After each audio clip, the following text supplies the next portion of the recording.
Direction. Action. Hello there, God bless you. I'm Laura Tinzoh. Today I want to make this short video because many people have been asking me how I manage to stay fit after the baby. For those who do not know it, I have 5 kids. My youngest boy just turned 9 months, okay? But before I begin, I want to make this disclaimer. I am not a health specialist.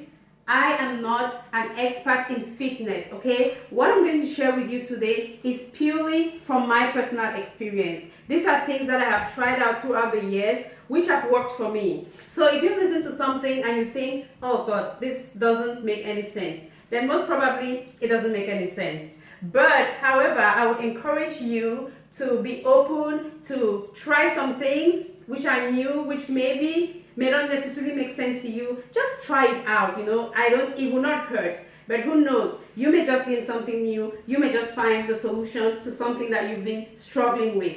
Okay, so if you're ready, let's go. So before we begin, I just want to read a verse from 1 Corinthians chapter 6, verses 19 to 20.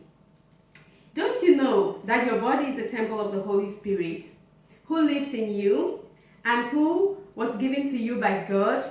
You do not belong to yourself, but to God.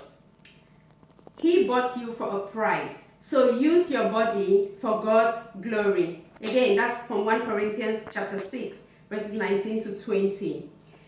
So, before you start, doing any fitness plan, or before you start, changing your nutrition or doing anything to lose weight and to maintain weight, you have to first of all have in mind that staying fit has to do with being healthy. It has to do with glorifying God, because God gave you this beautiful body, and when you take care of it, you're honoring God with it, you're glorifying God. And when you do that, God is going to definitely honor you also. Okay, so have that in mind. Second thing to have in mind is that you are not keeping fit in order to impress people, okay? Because that is one thing that I used to do when I'm in my 20s.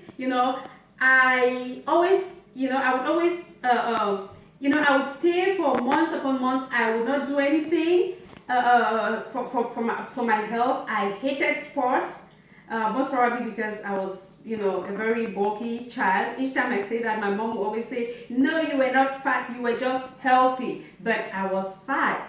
And during sports in school, children always laughed at me. So maybe that's how I developed a hatred for sports. But anyway, so I will not do anything. I will eat all the junk that I can lay my hands on. And then when I hear that there is a party coming up, or there is an event coming up in some days or maybe in some weeks, I get into starvation modus, and I will call it fasting. But we'll talk more about that later. So I didn't really see it as a part of my life. I just saw it as a quick fix, okay? Just a quick fix so that I could just fit into that dress, so that I could just go to that party and impress people and get the wows for that evening. And then what happened after was that I would eat like a pig. I would eat anything that I could lay my hands on, because of course I have starved for days. Okay, so that is not a good way to go about it. Needless to say,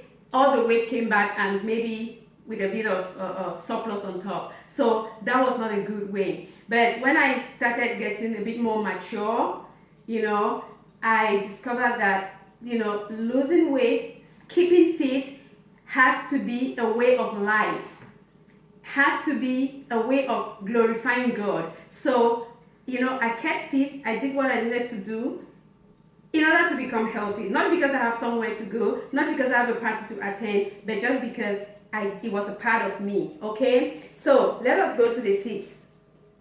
First thing, what I do when I get up in the morning is that I pray. Yeah, I pray, and I'm sure you do so. When I pray, I ask God, I talk to God about everything that concerns my life, okay? And I ask Him to help me throughout the day to make good decisions, to give me the wisdom to make the right food choices, to make the right exercise choices, right? I ask Him to give me the grace to incorporate exercise in throughout the day. So I'm not just talking about, doing an hour of Taibo in front of the phone or in front of the TV. I'm not talking about running around the village for 1 hour. I'm talking about little things like choosing to take the staircase instead of the lift, like parking a few some meters away from my destination and walking the rest of the way. Okay, those little things which make a difference. So for me, prayer is the key. Okay, and there is this song, prayer is the key, prayer is the key. Jesus started with prayer and ended with prayer. Prayer is the master key. Prayer is the key for me, and I'm sure it is the same for you. So next, after I've prayed, what next? Water. I drink water. Before brushing my teeth, I drink about 3 to 4 glasses of warm water every day. Okay? What does this do? This helps to kick-start your digestion. There is nothing as frustrating as going throughout the day with a tight and heavy tummy, knowing that something needs to happen, but nothing is happening. There is nothing as frustrating as that. So when you drink water first thing in the morning, it helps kickstart your digestion. It flushes out all those toxins from the previous day, and it just gives you a generally good feeling throughout the day, and it also helps regulate your appetite. Okay, some people, they put a bottle of water by their bedside so that as soon as they get up in the morning, they take it and drink. I prefer to take the walk to the kitchen. Whatever works for you, just try it out. Oh, but Laura, 3 to 4 cups of water, is that too much? Well, for a start, it may be too much. So why don't you just start with half a glass, if that is all you can manage? Then you move on to 1, then 1.5, then 2. And before you know it, you'll be at 3 or at 4, okay? So water first thing in the morning, and yes, it is very important to drink before brushing your teeth. It makes a difference. I've tried both ways, so I know what I'm talking about. Now, an apple a day keeps the doctor away. Have you heard that saying? We all know that we need to eat 5 portions of fruits and vegetables per day. I don't know what a portion is, don't ask me. So here you have a bowl with assorted vegetables and a lemon that sneaks its way inside. And here we have a bowl with assorted fruits. Funny enough, there is no apple in here. Anyway, that's not a problem. So what happens after a long day? I come into the house, I am tired, extremely hungry. I need to eat something and fast. Look, I come into the kitchen, even though I know that I should eat a balanced meal, I should have my, my portion of fruits and vegetables. I have no desire to take a carrot and start peeling and washing and cutting, okay? I have no desire to start washing fruits. What I'll do is I simply open the cupboard and I grab whatever I can grab from in there and eat. Let me say, and gulp down, because that is what I do at that moment. A house with 5 kids, what do you think? The cupboard is full of chocolates and biscuits. I don't necessarily buy them, but people, when they come to visit us, they always think they should bring these things, okay? But then I finally found a way of getting my fruits and vegetables every day. So this is my trick, a bowl. So when you take the time to prepare your vegetables, maybe a day before, at a time when you're not hungry, at a time when you're not under pressure, you slice your carrots, you cut your sweet peppers, your broccoli. Some people don't like raw broccoli, but I love it. And tomatoes, you prepare it. So at the time when you come in and you're extremely hungry, what do? You can just open the refrigerator, grab one of these, and you are good to go. So maybe that's something that you're learning today. Drink lots of water throughout the day. Also, drink tea. I love drinking tea. I'm a tea lover. And my husband knows that. That is why he got me this cup for Mrs. The Tinzoh is missing, but use your eyes of faith, you'll see it. And this is just my size. I drink about 3 or 4 of these every day. Now, what kind of tea do you drink, Laura? How? This is the moment. I drink Jack Daniel's tea. What? You don't know this kind of tea? Okay, then let's see. Let me show you what Jack Daniel's tea looks like. Ta-da! Oh, so here we go. I was just kidding. Green tea. Green tea. Green tea comes with lots of flavors. This is orange ginger. There is lemon green tea. There's also plain green tea. All sorts of flavors. It doesn't taste really good, but it is very healthy. The main component of green tea is catechins, and catechins have lots of health benefits. They help reduce blood cholesterol. They help reduce body fat. They help reduce blood pressure. They prevent high blood pressure, cancer prevention. It also contains caffeine. You know, what does caffeine do? It keeps you alert. It keeps you, energized. And it also has some vitamins. So green tea is really, really good. That is my favorite.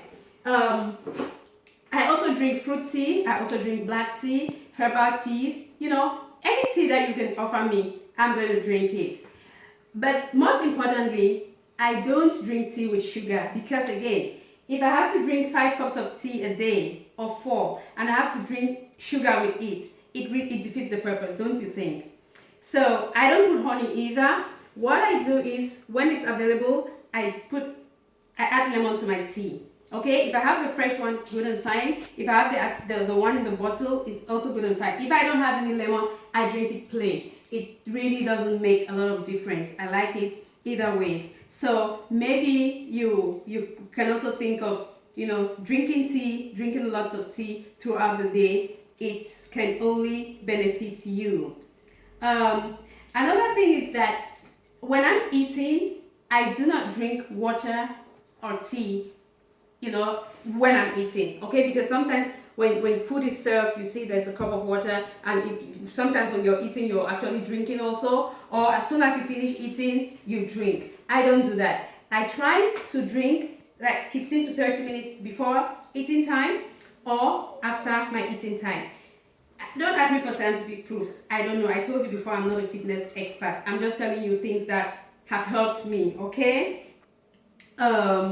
Yes, so point number 8, we talked about it already. Just simple ways of fitting exercise into your day-to-day life. Don't always try to park right in front of the door. You can park even 1 kilometer away, or 500 meters away, or 300, and walk for the rest of the way. Use the lift, use the staircase instead of the lift. It makes a difference. It makes a difference. Now, I want us to talk about pregnancy, because it's a very important topic, especially for us ladies. I begin my workout while I am still pregnant, okay? Throughout pregnancy, I do pregnancy workouts. There are tons of them on YouTube. I mean, that's one of the things that we are really privileged to have. We have lots of possibilities. We have lots of things at our disposal which we need to make use of. There are tons of them on YouTube. I do them right until the day I'm giving birth. Funny story. When I went to the hospital with Jason, I was induced. So I spent the night in the hospital. And the day Jason was born, the ladies who had given birth the previous day, they had to go for fitness. They had to go downstairs to start, doing some exercises. So I jumped up and I said, hey, I'm coming along with my long tummy. So when we got there, the trainer looked at me and he was scared, like, oh, what are you doing here? And I told him, hey, I want to exercise. He said, oh, no. I said, don't worry, nothing is going to happen. He said, anyways, no problem. I have a telephone here. If you go into labor, I'm going to call the delivery room and they will come get you. And I said, deal. So we made that deal. I did the 45 minutes with those ladies, and needless to tell you, 45 minutes later, Jason was screaming his throat out in the delivery room. Okay, so doing exercising during pregnancy helps you, you feel good generally. You just feel good. You just feel more active. It helps you snap back quickly, quicker after delivery, and it also helps you to shorten your labor. The longest labor I had was with my daughter Chantel. That was 1 hour 30 minutes. For the boys, my 4 boys, it has always been around 30 minutes, okay? And for Jeremy Joseph, that one was a record, 10 minutes. So doing exercising during pregnancy really helps. Now, so if you're pregnant, you may just want to, start doing something, fitting in a little bit of exercise into your day-to-day program. After delivery, after giving birth, I begin exercising as soon as possible. Okay. This point, it's not going to work for everybody, because there are some women who give birth through C-section and they really need the time to heal. Okay, so again, what I'm sharing with you here, you're just going to pick and choose what will suit you, what will work for you. God has always blessed me, with, that I give birth naturally. So it's always easier for me to start the post-pregnancy workout. I start immediately. Immediately I come back home, I start exercising. No, I don't do Taibo, I don't go jogging around the village, but I start with, light workouts, just to prepare my body, that, you're back to normal. Exercise goes on, okay? So my favorite workout is Taibo. Oh, I love to punch, I love to kick, especially after a long day. I really like to just punch it out and kick it out. But you can just find the workout that works for you. Some people swear on Pilates, some people swear on yoga. I tried a couple of things, and Taibo did it for me, and it still does it for me. And Pilates, I also love Pilates. Because Pilates, you're always told to tuck in your tummy, your powerhouse. You're always told to put your shoulders down, stand up straight, have a good posture. So Pilates also is a very, very good workout. I do it too, I do Taibo, I sweat it out, I kick it out, and then I relax with Pilates. So you're just going to find what works for you.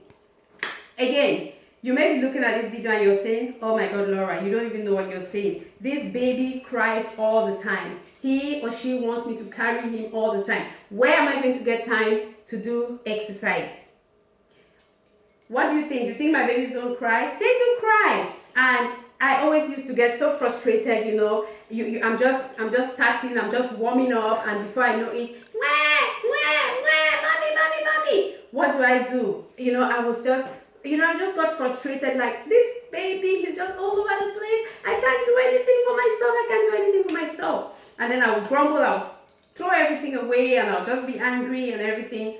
But then I realized that if I'm going to wait to find the perfect time, that time may never come, because as soon as I've sorted out the baby, the elder brother comes or the elder sister comes and wants something from me. So at every moment, somebody wants something from me. If I'm waiting, then that time may never come. And by the time they go to bed, I'm also exhausted and I'm just craving for my bed. So I had to start looking for ways of incorporating the baby, especially, into my workout, okay? So sometimes the baby is crying. The baby doesn't really need anything. He doesn't need food immediately. Sometimes he just needs that attention. What I do is I will take that baby and I will, just not throwing him up, just raising him up and down for maybe the count of 10. And he begins laughing because he's enjoying it. He's having a good time. And mommy is doing what? She is working her arm muscles. So, we just need to do what we need to do to get things rolling, okay?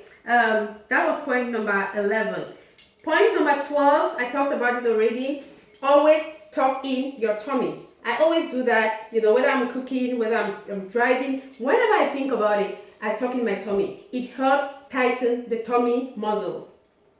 And then shoulders down, it's always good to maintain a good posture. Sometimes there was a time I saw myself in a video, and I was like this. I was bent over, and I asked myself, how can that be? I'm still so young, I'm young. I'm how can I be so bent over? And then I said, I just need to straighten up. I just need to stand up tall. Remember always, you are a child of the King, and all you do is win. No matter what you're going through, your Father in heaven has you covered, okay? So always keep a good posture, stand up tall, and go through life with confidence, okay? So now let us come to fasting. I talked about it before, that when I went into starvation mode, I called it fasting. So I attended a Catholic secondary school, and I got to know the concept of fasting at a very young age. And when I came to Germany in my 20s, I started fasting on a regular basis. But most often, my fasting was just a way to lose weight quickly so that I could, I could fit into that dress. But then, as time went on and I began to, to grow in faith, I began to look more into my life, look more into my relationship with God, I thought there was something not right about my way of fasting, because I would fast, and after the 3 days, I was as dry as I was when I started. There was no difference. Yes, I may have lost a few kilograms, but there was nothing happening in here, okay? I was still quarreling with my husband. I was still gossiping. I was still getting angry at people. I was still withholding forgiveness. So nothing was really happening in my heart. So I began to question myself, is this all about fasting? Is this all, is that all there is to fasting? Then I started reading the Bible, and I got to Isaiah 58, and I saw a group of people who said, why should we fast if the Lord never notices? Why should we go without food if he pays no attention? And I said, these people understand me. They understand me, because that is what I was also asking myself. Why doesn't he understand me? Why doesn't he even care? Because nothing is changing in me. I'm not growing closer to him. I'm not growing better in my relationships. So why all this? And the Lord said to them, he also said it to me. He said, the truth is that at the same time you fast, you pursue your own interests and oppress your workers. Huh? Really? Your fasting makes you violent, and you quarrel and fight. Do you think this kind of fasting will make me listen to your prayers? Oh my God, at that point I was done. I was done, because I realized that my fasting was not pleasing to God. That was not what fasting was all about. So I began to research more on the theme of fasting, and I began to, to grow also, to change my way of fasting, which led me to writing this book, From the Inside Out, 40 Days to Calvary. So this is a prayer and fasting program for 40 days. Each day has a theme, like day 16, is your life gospel. I remember one day my son Jordan, I think he was 4 at the time, he looked at me and asked, Mommy, is your life gospel? And I was like, huh? What kind of a question is that? But later on, as I sat down quietly, I thought about it. Is my life gospel? Does my life tell the gospel of Christ? Does my life reflect the fact that I'm a Christian, the fact that I'm a child of God? And this challenged me to look back into myself and, and look at how I was interacting with people, just to check whether my life was really a gospel. Okay, so you go to another chapter, day 24, get behind me. Here I talk about how sometimes we are obstacles to ourselves, we are obstacles to others, and prevent them from growing in faith, because we think we must stop them from suffering, we must stop them from experiencing any form of challenge. Just like Peter, when Jesus said, I must go to Jerusalem and I will be tortured and killed by the high priest. And Peter said, what did Peter say? He said, God forbid that happen to you. What did Jesus do? Did Jesus say, oh, thank you, my brother, you really feel for me, at least one person who feels for me? No, Jesus said, get thee behind me, Satan. You are thinking not like God thinks, but like men think. Because sometimes we need to face those challenges in order to grow in faith. God takes us through those challenges in order for us to, to go a step further in our spiritual journey. Okay, so I wrote this book. It's a beautiful book, not because I wrote it. You can go to Amazon and you read the reviews there. It speaks for itself. People have been blessed by it, young and old.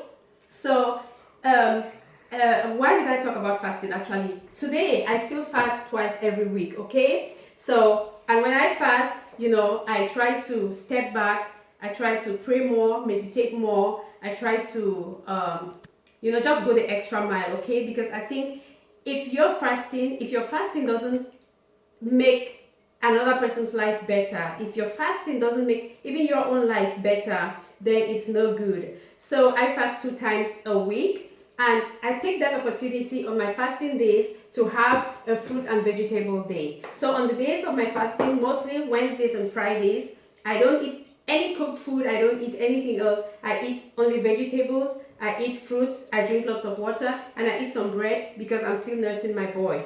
So go ahead and order this book.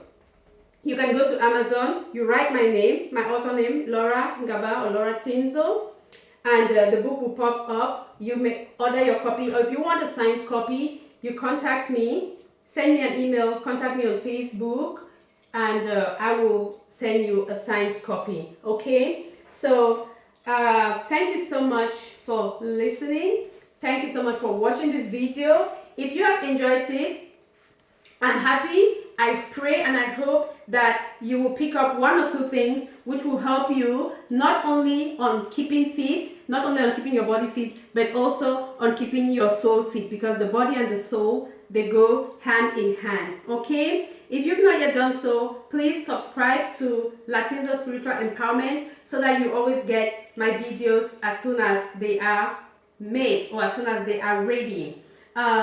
If you want me to talk on a particular topic, or if you have a question to this video, or if you want to share your own tips with us, with me, because we are all learning together, nobody has all the answers, nobody has all the solutions, do so by commenting on this video, and I'll do my best to answer you. So, okay, what else should I say? You share this video, you share the love. We are together. Let us continue to encourage one another. Let us continue to empower one another. Talking about empowerment. For those of you in Germany, for those of you in Europe, there is a Women's Empowerment Conference organized by Les Germany and Tinzoh Spiritual Empowerment, which will be taking place on the 26th of August 2017 in Cologne.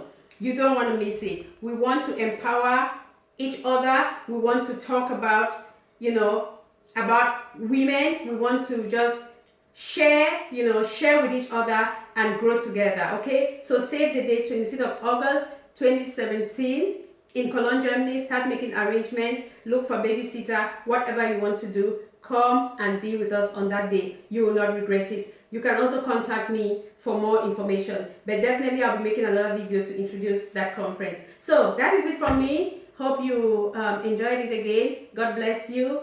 Bye bye. Bye bye. Bye bye.